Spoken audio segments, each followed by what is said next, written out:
మాదల్ రవి గారు ఇప్పుడు మాట్లాడతారు. వేదిక ముందున్న సినీ ప్రముఖులందరికీ, పాత్రికేయ మిత్రులందరికీ పేరు పేరున నమస్కారం.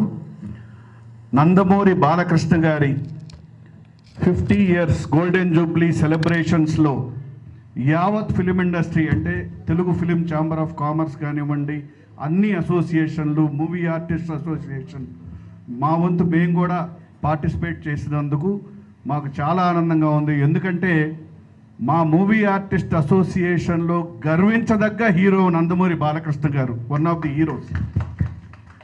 ఒక్క రంగంలోనే కాదు, వారి నటనలో వైవిధ్యమైన ఎన్ని గొప్ప హీరో పాత్రలు చేశారో, అలాగే రాజకీయ పరంగా ప్రజల్ని చైతన్యవంతం చేసి ఎన్నిసార్లు హ్యాట్రిక్ కొట్టి గెలవటం జరిగిందో, అన్నిటికంటే గొప్పది వారు క్యాన్సర్ హాస్పిటల్ని ప్రపంచవ్యాప్తంగా ఎంతోమంది క్యాన్సర్ పేషెంట్స్కి చాలా గొప్పగా సేవ చేసి దానికి ఫండ్స్ కలెక్ట్ చేసి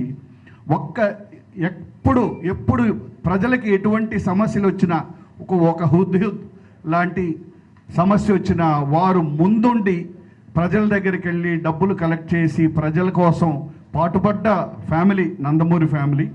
అందుకని అటువంటి ఆ ఫ్యామిలీ నుంచి వచ్చిన గొప్ప హీరో నందమూరి బాలకృష్ణ గారికి ఈ గోల్డెన్ జూబ్లీ సెలబ్రేషన్స్ చేయటం యావత్ ఫిలిం ఇండస్ట్రీ తరఫు నుంచి, యావత్ ప్రజల తరఫు నుంచి, నిజంగా మా మూవీ ఆర్టిస్ట్ అసోసియేషన్ తరఫు నుంచి కూడా మా హృదయపూర్వక శుభాకాంక్షలు. మా చేయాల్సిన కార్యక్రమం చేస్తాం. ఇంకోటి కూడా ఏంటంటే, మా మూవీ ఆర్టిస్ట్ అసోసియేషను ఆయన డిసిప్లినరీ కమిటీ మెంబరు, హెడ్ కూడా. అందుకని అది మా బాధ్యతగా మేము ఫీల్ అవుతాం. Super sir.